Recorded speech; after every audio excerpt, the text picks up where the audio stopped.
I wanted to start I wanted to do a series a while back, and I kind of shirked my responsibility as far as uh, doing a series on jazz exercise or jazz lick.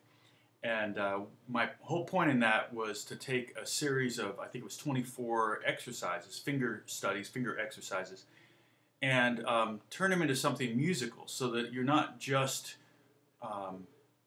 doing something for dexterity, but you're actually maybe getting something out of it that you can use besides the dexterity. And it's important to do those dexterity exercises. The ones I'm referring to are the ones where you're going, in this case, 1, 2, 3, 4, 1, 2, 3, 4, 1, 2, 3, 4 on each string, okay? And then the next one might be 1, 2, 4, 3.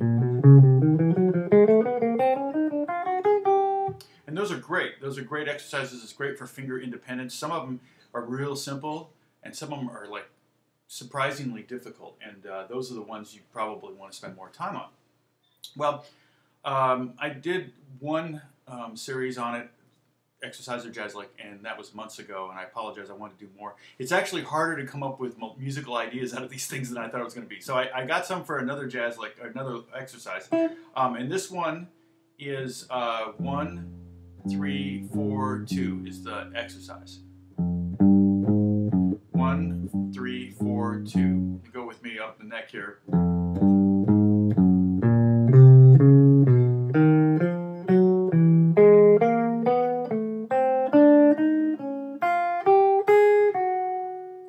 Back down.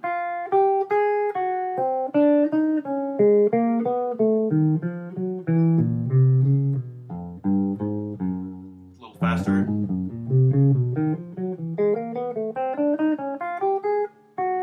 And this one's not easy. There's a hesitation in my fingers that tells me I don't want to do that. Okay, so what I did was I came up with 5 licks. In fact, I'm going to post them on my blog, so you can go to my blog, and this will either be a JPEG you can print up, or I'll post a PDF or something. I'm not sure. I can't remember how it works, but I'll put one of the two up there, and you can download this and follow along, or you can just work on it on your own. Really, what I want you to do is come up with your own. It's kind of this combining left brain, right brain kind of thing, where part of your brain is all about the technical and the execution, and the other part of it is about the musical and the artistic. And so this is kind of, I'm trying to kind of join those two things together and create something that we can use. Okay, so the first one I have, could work over a couple chords, but I have it over a B flat major 7 chord. Oh, my piano's not on.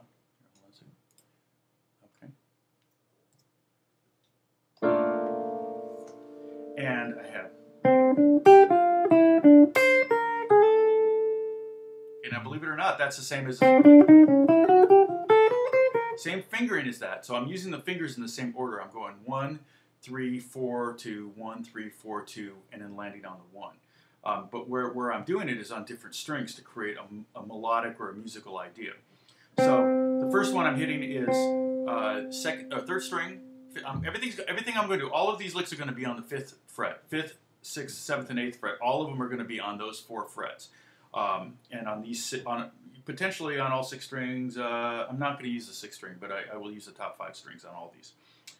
So this one is starting here on the 5th fret of the 3rd string, and then the 7th fret, and then the 8th fret of the 2nd string, and then the 6th fret of the 2nd string, also the 2nd string. So now the lick was, the exercise was that, but the melodic idea here is, so I changed strings halfway through the exercise. Okay, the next one, I'm going to go down all the way to the first finger, and it's going to be on the 5th fret of the 2nd string. Then I'm going to go down to the 3rd finger on the 3rd string at the 7th fret. Okay, and then I'm going to jump up to the 1st string with my pinky, and I'm going to get the 8th fret. And then with the 2nd finger, I'm going to get the 6th fret, and I'm going to resolve on the A, which is on the 1st string, 5th fret, and that is the 7th of the B flat major 7 chord. Okay, so you can hear it. Okay, now this note here, this is a sharp 4, so it kind of creates a more outside sound, a little bit more Lydian. Okay, and I did a little slide there. So the second half of that lick was. So in other words, the point of this is that the work you put into the exercise can translate to a musical idea. And you know, the goal is to have your head so full of amazing musical ideas and licks and everything that anything your head has to offer, your hands can execute. And that's why you do those kinds of exercises. I've had the pleasure of being around a lot of amazing young jazz guitarists that just blew me away. And I'm not I'm not even aspiring to be a jazz guitarist, but I've learned stuff from these kids to just teach me things, and I will always be the consummate learner. That's for me what I love to do. If I could do nothing all day, I would just practice all day. So that lick again, just one more time with the chord. It's kind of nice. I like it. Okay. The next one is going to go over an A7, maybe a flat 9 thing. Okay.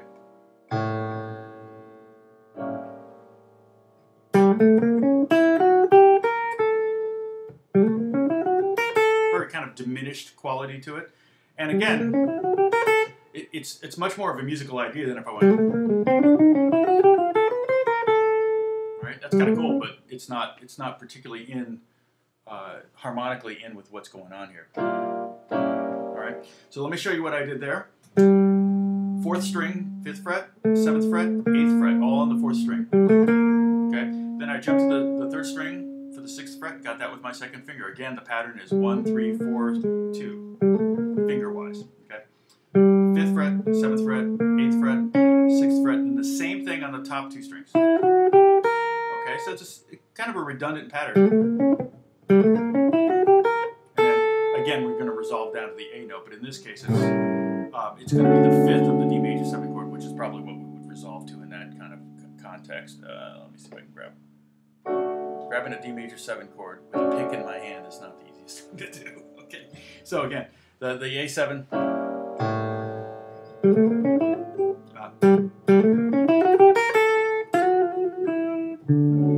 And the notes in there, the value of the notes I will put on the sheet, but it's flat 7th root, flat 9, 3rd, 5th, 6th, or 13th if you want to think of it as that. Flat 7, flat 9, and then the 5th of the D major 7. Okay, next one. That one's kind of cool. I like that. And that involves more work on the right hand. Some of these things are fairly easy to pick with the right hand. This one has a lot of string skipping on it, and I have this as being a good kind of a D minor.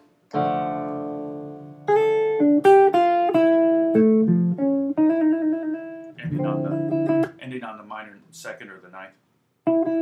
Okay, and so that one is 1st string, 5th fret, jump down to the 3rd string to get the root with the 3rd finger on 3rd string at the 7th fret, and then pinky's going to get the G on the 2nd string here at the 8th fret, then F on the 2nd string, so 6th fret. See that? And then we're going to jump down. Oh, wait a minute. We get that little movement again.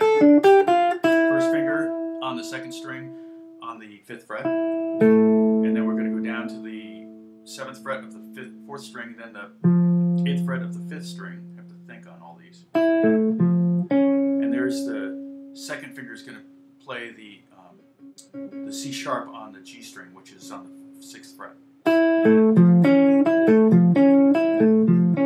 You could pick that alternating down, up, if you wanted to. You could do kind of a sweep, not a sweep thing, but you go down, down, up, down, or up, down. You can do whatever you want to do on that, but and then it just ends on that note that it started on the phrase. So it's one more time. One more time, without a mistake. Okay, and that kind of James Bond implication. So the notes there are the 5th, the root, the 4th, the 3rd, the 2nd or the 9th, the 5th, the 3rd, the major 7 again, which gives that kind of harmonic minor thing, and then the E on top, the last note. Okay. All right. Now the next one also is a kind of a D minor lick, and then it's kind of a 2, 5, 2 kind of thing. I'm going D minor to A7, flat 9 to D minor. So or you go to A major, I suppose. But the way this one resolves would be fine to go to D major. So we have.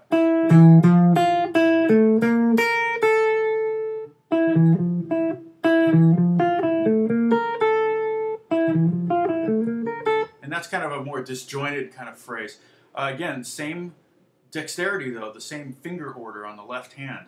I'm going first finger, third finger, fourth finger, second finger, first finger, you know, third finger, fourth, second, and then back to 1, ending on the first finger.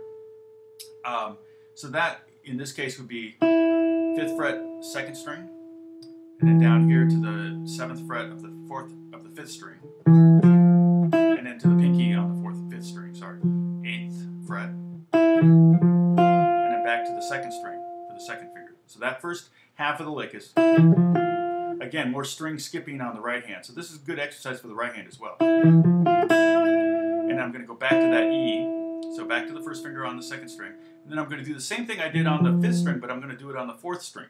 And on the 4th string, we're getting, the chord has changed, the second half of the phrase. We're over the 5 chord, the A chord. So we're doing the root, and then we're going to the B flat, which is B the flat 9. Kind of implies that we're going up to an octave to the B flat, staying on the flat 9, and then we're going to resolve to the E. I mean, I'm sorry, on the E string to the A, which is the 5th of the D minor chord. So we have.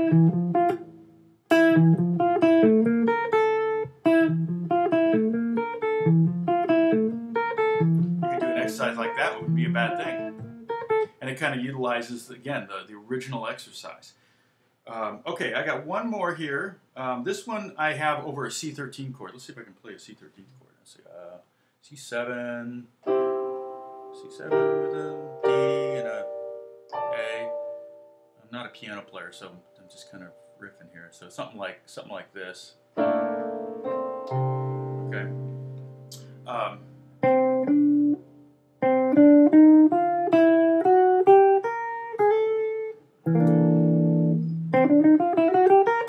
So it's kind of a C13, but with a sharp 11 and a flat 9. Flat 3rd, minor 3rd, or major sharp 9.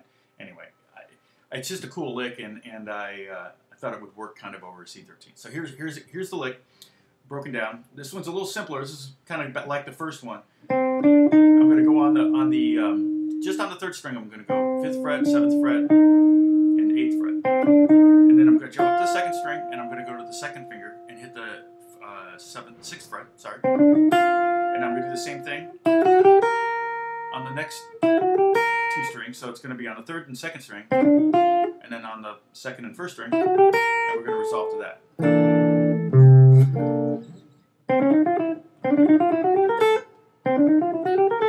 And this is one of those licks where I kind of feel the exercise in it, but at the same time, I feel like I'm actually doing something a little more musical than just an exercise. So that's it. Try that. I want, if you can come up with some of your own, I would love to see videos of guys that came up with their own. And also, we can start moving these around too. We don't need to do them all on the 5th fret. I'm just doing that there, so it's kind of in the middle of the video. It's easy to see, and also just easy to play. It's kind of the shape of the hand. Up here it gets a little tighter. Down there it's a little bigger of a stretch, a little bit, larger stretch. So we want to kind of keep it in the middle here for now. And also, like I said, you can move it.